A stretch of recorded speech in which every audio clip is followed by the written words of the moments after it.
Mon essai, l'expérience peinture, les temps, l'intérêt et les plaisirs, aborde trois questions qui peuvent sans doute sembler singulières, voire franchement bizarres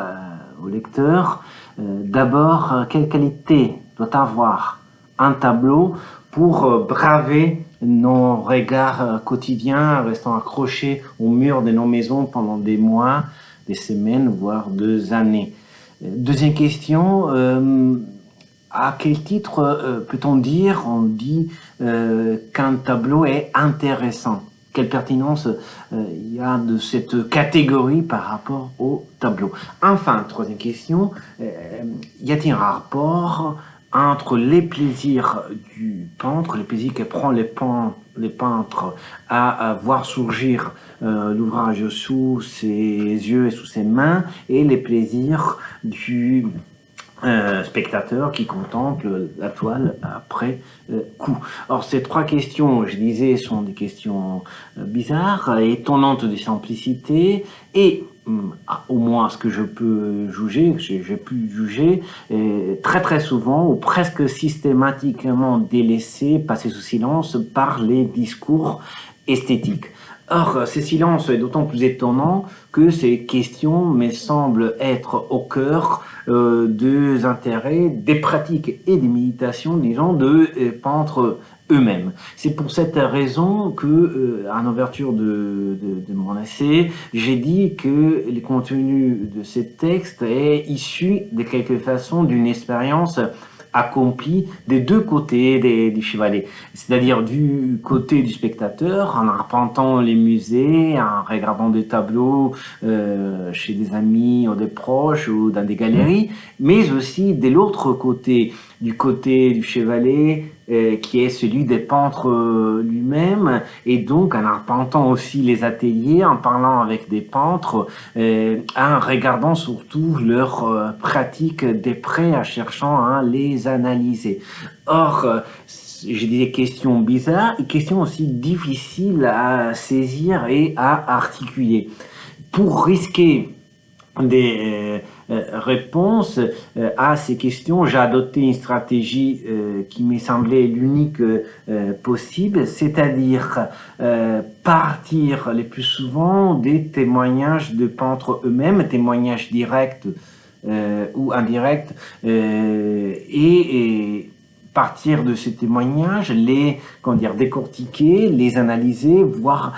qu'est-ce que ces témoignages nous donnent à penser, quelles questions nous imposent de formuler, et après chercher des réponses ailleurs, notamment dans des textes, certes des philosophes, mais pas des philosophes qui s'occupent thématiquement le plus souvent des questions esthétiques. Il y a questions, je mentionne, j'utilise, je commente aussi des textes de Diderot, de Walter Benjamin, qui appartiennent de quelque façon à l'histoire de l'esthétique, mais aussi souvent, très souvent, des textes venant d'autres auteurs, Pascal, Descartes, Aristote, des théologiens comme Suarez, ou encore des textes d'historiens d'art qui ne sont pas des philosophes de l'art, mais qui nous donnent beaucoup à penser, comme un grand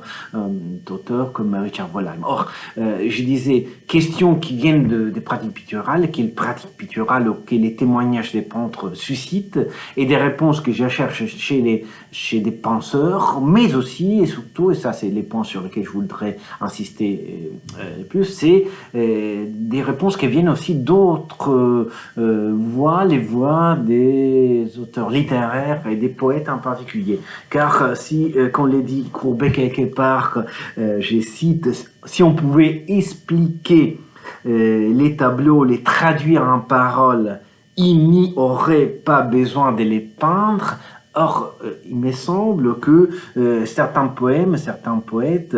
ont l'audace de prendre cette boutade au sérieux et de se risquer à la contredire,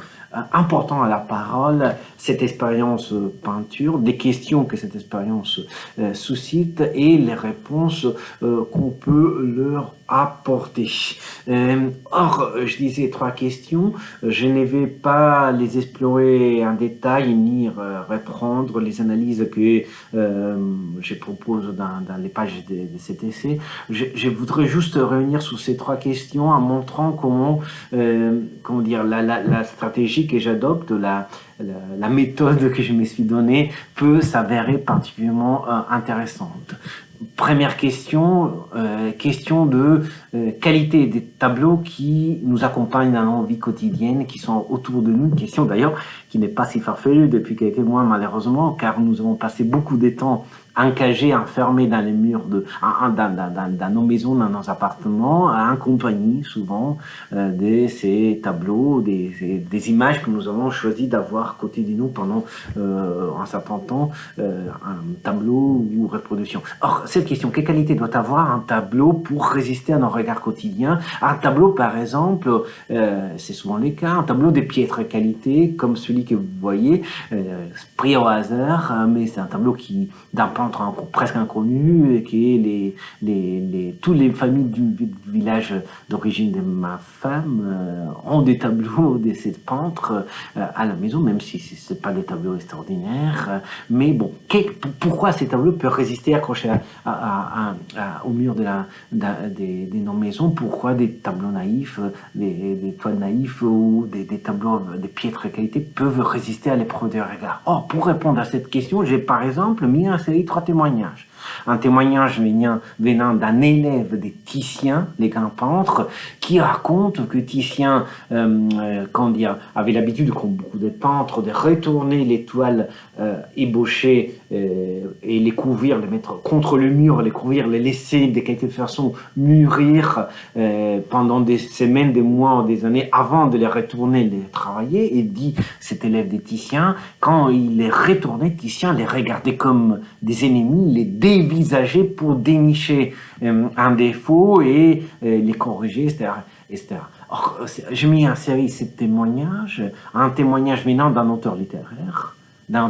qui s'appelle Thomas Mann, très très connu, qui écrit un récit magnifique qui s'appelle Maître ancien, Alter Meister, dans lequel il raconte l'histoire d'un homme qui pendant une trentaine d'années va au même musée à Vienne à regarder un seul tableau, un tableau des Tintoretto, l'homme à la barbe blanche, et il les regarde, il les dévisage comme un ennemi pour dénicher des défauts dans ces tableaux. Il voit que tous les autres tableaux des anciens maîtres s'effritent sous cette épreuve du regard constant et perpétuel, alors que ces tableaux résistent. Bon, je pense ces témoignages mis en série, un témoignage pictural, un témoignage littéraire mis en série permettent de articuler la question de quelle qualité doit avoir un tableau pour résister à l'épreuve du temps. Pour conclure sur cette première question, par exemple, on peut mettre encore en série ces textes, ces témoignages pictural d'atelier avec des textes d'un poète qui s'appelle Elizabeth Bishop, un poète américain qui écrit à la distance de 30 ans 2 poèmes, dont le premier s'appelle A Large Bad Picture, une grosse croûte, et le deuxième s'appelle Poème. Alors ces 2 poèmes portent sur le même objet des mauvais tableaux qu'elle a à la maison, qui sont des tableaux peints par son grand-oncle, donc des tableaux, disons, naïfs, de piètre qualité, qu'elle a à la maison. Et donc, avec ces 2 poèmes, elle réfléchit sur qu'est-ce qu'un tableau qui doit résister à nos regards quotidiens et pourquoi ces tableaux qu'elle avait à la maison ont franchi cette épreuve, ont survécu à cette épreuve du regard. Alors, l'effet que le premier poème s'appelle Une grosse croûte et le deuxième poème, donc une réflexion sur qu'est-ce qu'est l'art, la poésie qui est l'art qu'Elisabeth Bishop pratique, dit beaucoup sur l'apport d'un texte d'essai genre, un texte poétique, à une réflexion sur une question d'ordre strictement pictural. Venons brièvement, peut-être plus brièvement, aux questions qui gouvernent les chapitres suivants. Deuxième chapitre, la question de l'intérêt. Je pars alors d'une question qui est interne, disons, à l'histoire de l'esthétique, comment dire, une sorte d'insatisfaction qui témoigne Diderot lorsqu'il dit à propos de certains tableaux dont il parle dans les salons qu'il les aime, mais il n'arrive pas à expliquer pourquoi. Il suscite son intérêt, mais il ne sait pas pourquoi. Or, à partir de là, j'ai sollicité une série de textes, notamment de Walter Benjamin, voilà un auteur appartenant au canon des auteurs sollicités par le discours esthétique, mais des textes étranges de Walter Benjamin sur l'attention, sur une manière d'attention qui est une attention mouvante, une attention inattentive par Walter Benjamin, la possibilité de regarder des ouvrages avec une attention distraite. Et l'intérêt qu'on peut donner de cette façon à certains ouvrages. Or, je mets en série ces textes avec des témoignages des peintres qui parlent de l'effet que certaines peintures, certaines techniques picturales suscitent à l'aide d'écrivains comme un effet qui contraint, qui permet au spectateur de vaguer, d'extravaguer, de bouger sur la toile. C'est un critique, un peintre vénitien, un critique vénitien qui parle du fait que certaines peintures font boulegar, c'est le terme italien, vénitien même, font danser, mouvoir l'œil sur la toile et de cette façon alimente un intérêt perpétuel. Or, je prends ces témoignages, je les mets en série, je les creuse et finalement, je les fais réagir avec une expérience picturale au sens fort du terme, c'est-à-dire la contemplation d'un ouvrage très très connu,